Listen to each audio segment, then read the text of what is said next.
দীর্ঘদিন আমার ছেলেদেরকে মেরেছে। গড়িয়ায় চেয়ারম্যানের কার্যালয়ে দুষ্কৃতী হামলা আর এই ঘটনায় গুরুতর জখম 3 জন। গড়িয়ায় পৌরপিতা কার্যালয়ে দুষ্কৃতী হামলা, ঘটনায় গুরুতর আহত 3 জন। বেশ কয়েকজন মহিলাকেও মারধর করা হয় বলে অভিযোগ। খবর পেয়ে ঘটনাস্থলে আসে নরেন্দ্রপুর থানার পুলিশ।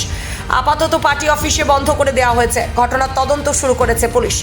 রাজপুর সোনারপুর পুরসভার 1 নম্বর ওয়ার্ডের পৌরপিতা পিন্টু দেবনাথের কার্যালয় গড়িয়া স্টেশন সংলগ্ন ট্যাক্সি স্ট্যান্ডে। পুরপিতার সাথে দেখা করার জন্য এই অফিসে রোজই এলাকার বহু বাসিন্দা আসেন। নানান ধরনের সার্টিফিকেট নিতে বহু বাসিন্দারা আসেন।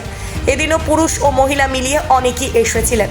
আচমকা কিছু দুষ্কৃতী আসে, তারা বাঁশ লাঠি নিয়ে এসে হামলা চালায়। পার্টি অফিসের চেয়ার টেবিল ভেঙে দেওয়া হয়েছে।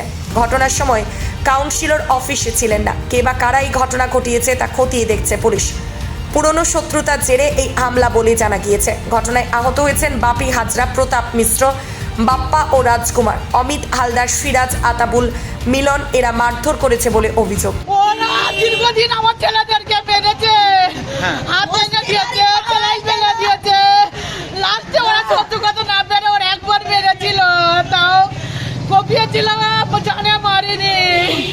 ওরা বারবার আমাদের আহত করছে, আমার মেয়েকে ঘরে ঢুকে মেরেছে, মেরেছে আমার ছেলেকে, আমার মেয়েকে মেরেছে। কি হয়েছে ওদের নাকি মারপিট হয়েছে হ্যাঁ ওর আগের দিন নাকি মারপিট হয়েছে। আমরা ঠিক আছে তোমাদের মারপিট হয়েছে, আমরা তাকিয়ে থেকে যখন বাইরে করে দেবো কাউন্সিলর দাদা আসুক, আমরা কাউন্সিলর দাদাকে ফোন করেছি।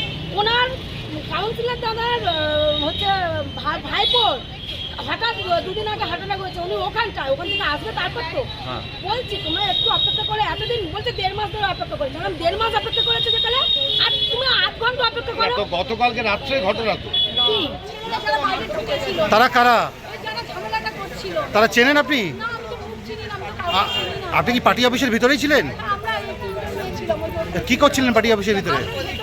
আমরা আসি দাদার এখানে, আমরা কাজটা নিয়ে আসি, গল্প কথা বলি, আমাদের কাজের মধ্যে আমরা আচ্ছা,